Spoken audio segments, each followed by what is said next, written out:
within the total expenditure program. And the last one is if it's a priority of the agency. Uh, so those are the parameters that we look at before they get issued a SARO.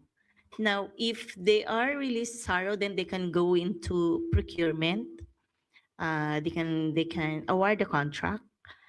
Once they have awarded the contract, what we need to see is we don't usually, basically, most of the projects covered by special SAROs are special allotment release order are the multi-year projects or the capital outlay projects. So yung mga capex usually. We rely on the, what do you call this, progress billing.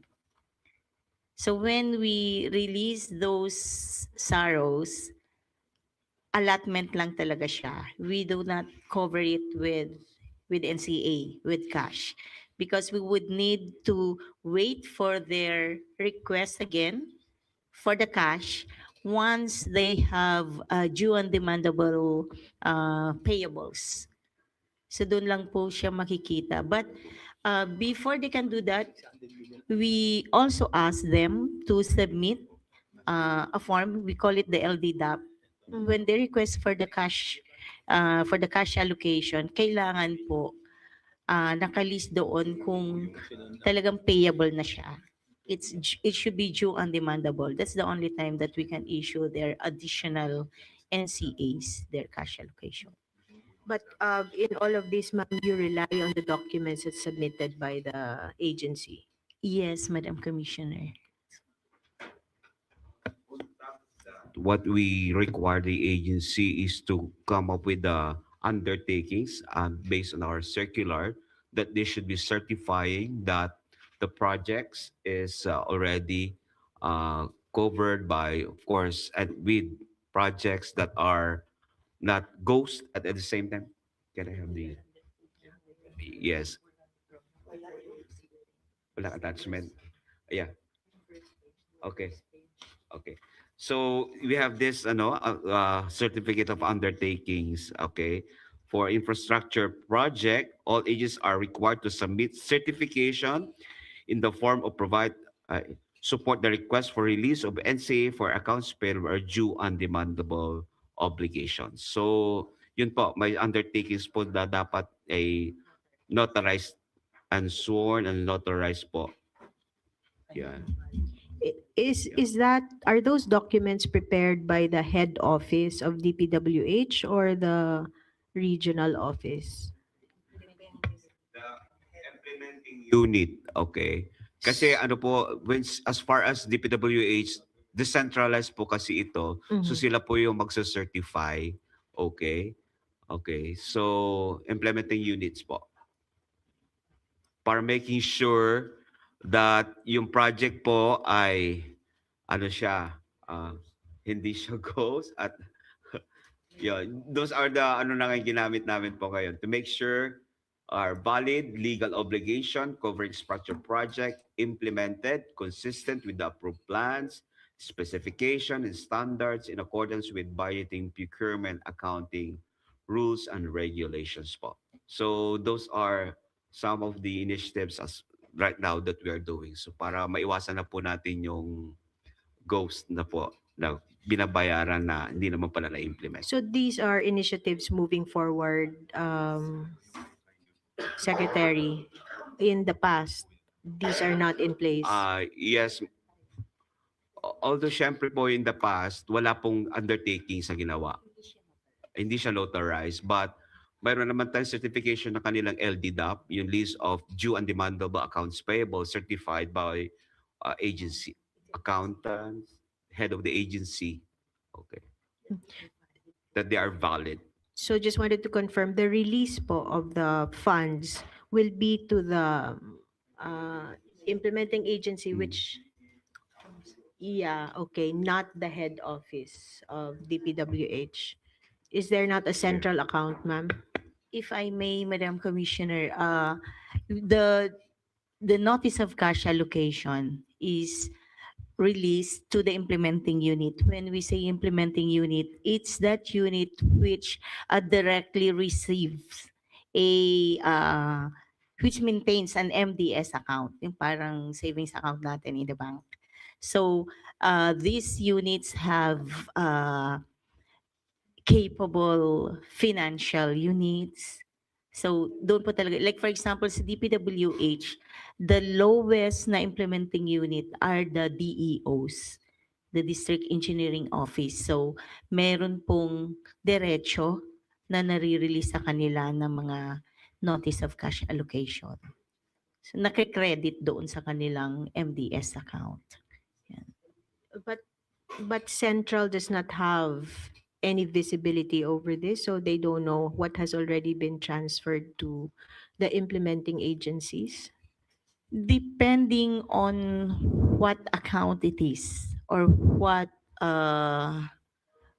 claims those are, because if it's the regular operating requirements of the DEOs, that goes directly to the DEOs. Yung pong nire-release namin na NCA, diretso po yung nakikredit sa MDS account nila. Mm. But as far as accounts payable, it can be prior years accounts payable or current accounts payable which are not included in the regular operating requirements.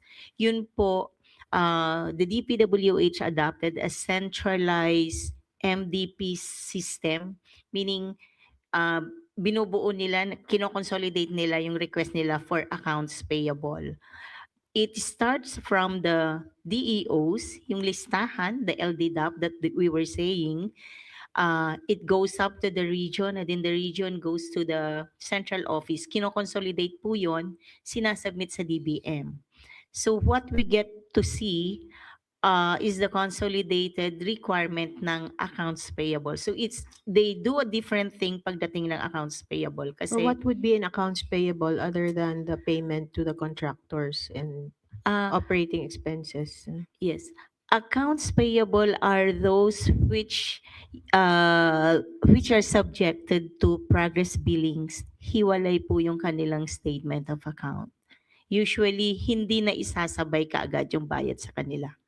So, these accounts payable gets to be consolidated dun po sa taas, sa central Central. office. Yes, ma'am. And then, the central office, when we release it, so sa central office din po namin nire-release, it's just that si central office po, meron naman siyang ina-attach. Yung LDDAP naman po niya, ang kanyang disaggregation are the different regional offices, district engineering offices. Otherwise, Yes. you credit directly to the implementing agencies.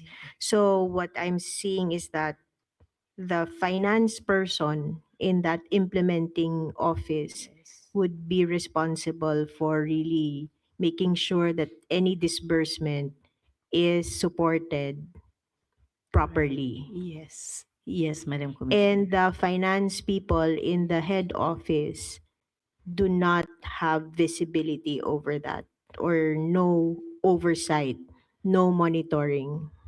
Our presumption is that they were able to see the attachments because the DAOs also submits the different listing.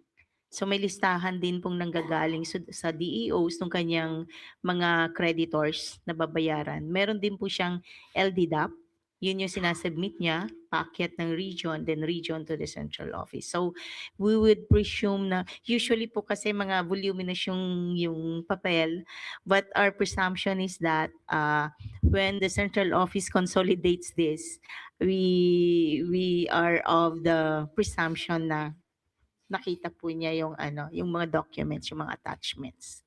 So if there is somebody, is there anybody in the DPWH, for example, who is responsible and who we can ask, how did you spend the money or how did you disburse the money?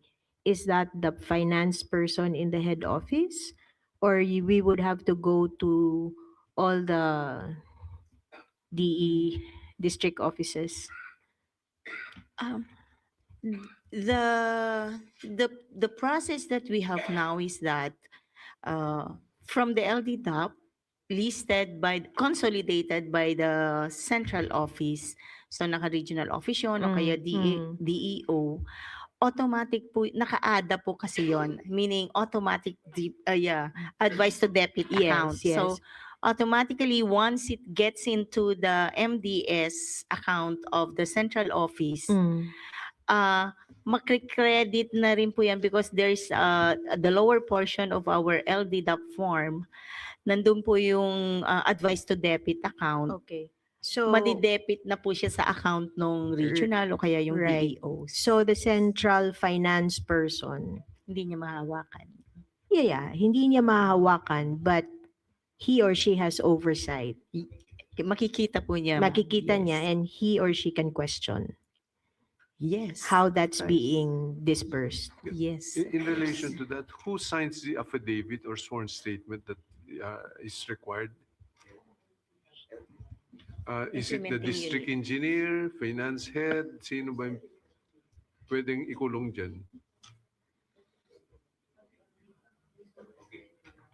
The sworn statement or the undertaking is signed by the implementing unit agency. Yeah, but Pero yung LDDAP is signed, of course, even at the level of is it the district accountant. engineer or the Ah. accountant, finance? Sino ba ang rin-require yung pumirma niyan? the LDDAP is signed by the accounting unit and head at the same time approved by the head of the agency.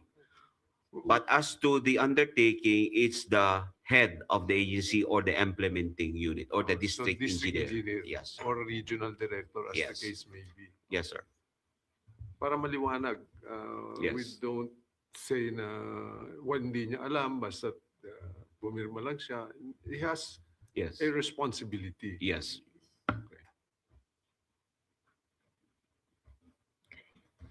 Sorry. Yes. Yes po. Okay. Yeah po.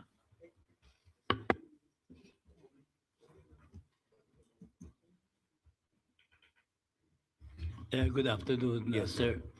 Secretary Rolando Toledo. You were here last time. When was this? The last hearing, you were here, Yes, that was October 14, October 14. Commissioner, Chair. And you were with Secretary Amina Pangandaman. Yes, Mr. Chair. Did she tell you why she resigned? No, actually, we were in the Senate then for our hearing. I was just told that I'll be the one to he submitted my name to be an OIC that time. So I was surprised, really. Actually, I mean, trembled when I nalaman ko po yon. So it was really a surprise on my part, Mr. Chair. So you never got to talk to her after that? Ano pa rin ho naman kasi we've been in transition po. So nagkakausap po kami after that. Siguro a week or 2 weeks after, yun na lang po. So, but you never got to know the reason why she resigned from the DBM. Because it was announced, Mr. Chair, by the spokesperson, Yusek Claire, that she has resigned. The reason is for delicadeza. But do you have any idea why she resigned? No, Mr. Chair. None. Dan po, talaga. At surprise kasi talaga rin naman ako po. Yeah, all of us, actually. Yes. How long have you been with the DBM? Thank you, Mr. Chair. I've been with the DBM for 38 years. I started as an analyst in 1987. To be exact, May 27, 1987.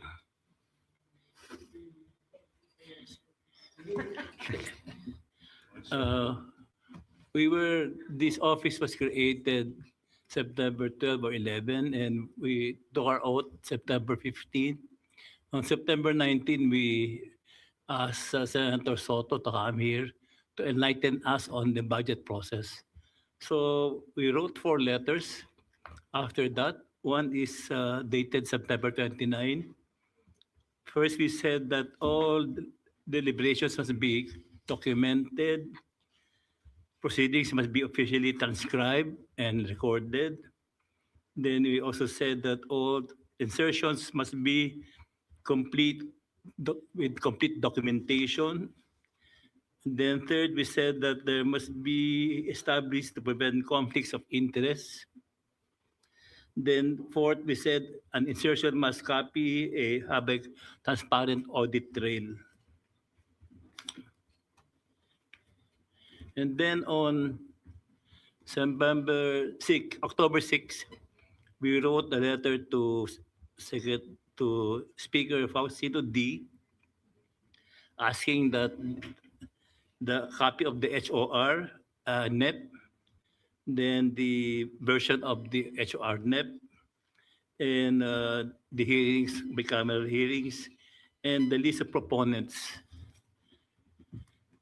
Then we wrote another letter to Senator Soto asking for the NEP from 2015 to 2025, including insertions, etc. And the same letter to Speaker D. Would you feel that they have been already being implemented now? The live streaming of the BICAM and the budget process and the recording. Yes, Mr. Chair, as I've mentioned earlier, even the BARC, as mentioned by Congressman Swansing, who is the chair of the Committee on Appropriation, made sure that it's live, it's streamed, and everybody, especially our citizens, can observe and watch the live stream. Also in the BICAM. Yes, right now, Mr. Chair, yes. What about the insertions? Are they in writing already? Uh, as we are seeing in the BICAM right now, Mr. Chair, is being manifested already by the chair of as far as the Congress side is concerned. Then I think that is right now being kumbaga kaya po minamanifest siya para makita naman po yung adjustment na gusto naman mangyari ng Senado. So yun po yun. So there's really a discussion as far as that manifestation. But the insertion, is that accompanied by any project paper, project thesis, project description, amount involved? There's no such explanation. Just an item that allotting a certain amount for a certain project. With yes, no description. yeah, ang nakikita po namin, Mr. Chair, is yung for example, yung nakaraang budget BICAM po nung Saturday, nakita namin po yung specific programs and projects that is being adjusted by Congress and ano yung masasabi naman ng Senado if that should be adopted or not. As you can see po doon sa screen, mayroon doong HGov portion kung ano yung amount, and then doon sa susunod sa screen na nila is the approved BICAM amount. So, ganun po yung nangyayari. So you are present during these hearings? No, sir. We are not attending the BICAM, but we're monitoring live on this sa television lang. If you find something wrong, do you manifest to the speaker or to the Senate President? You find something you find wrong with the amount or with the project? No, Mr. Chair, because we are not there to participate. So hindi kami po ma-manifest whatsoever. Not even a letter after the hearing the next day? You don't write a letter to them saying that this is something apparently is wrong here, there's a misappropriation of money. You don't do that? We don't do that, Mr. Chair. As mentioned, kasi I think we believe that that is a legislative process, okay? A reconciliation between the Congress and the Senate. So yun po, hindi kami po nag-participate doon. Yes, but your office is Department of Budget and Management. Yes, sir. You're supposed to manage the funds, is that correct? Or you're supposed to manage the government? How do I get your what you feel about management? Is that the government or just the funds? Okay.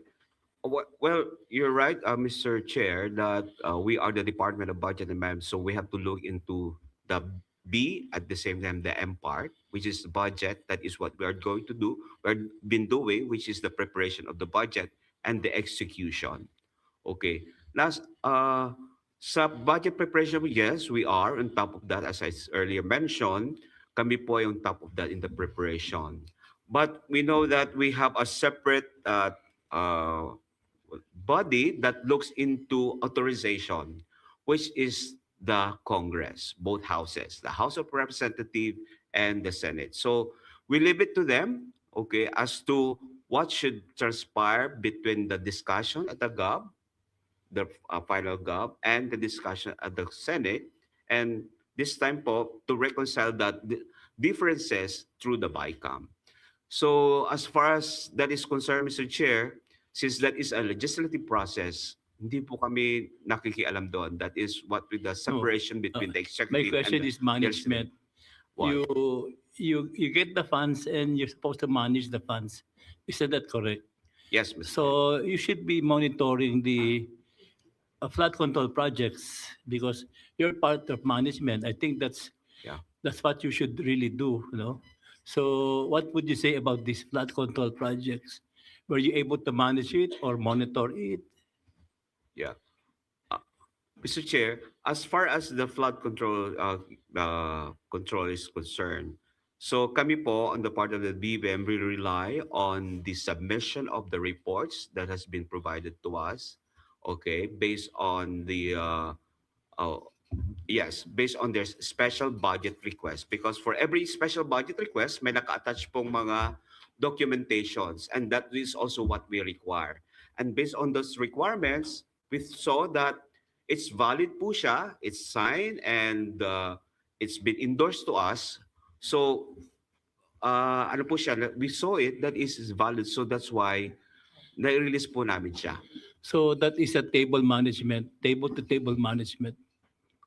Yes, Whether I get it correctly. It's a table management of the documents regarding management of the project. Yes, But- Mr. Chair, because as you can see, supposed to be the implementing agencies are responsible in terms of the validation of their projects that are already done or finished. Yeah. Is the DBM controlled by... Mm. Yes, you have. Hi. Go ahead, sir. Is the DBM controlled by the secretary only or she doesn't control the DBM, the secretary?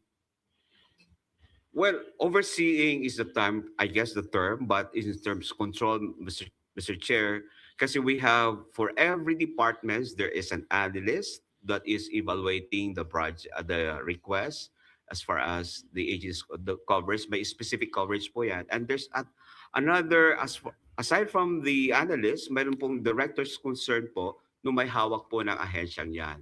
Or for example, DPWH is handled by our bureau under Bureau A, who handles the economic sector. So ganun po siya. Yes, I So- remember there was a department for Oh, yeah. judiciary.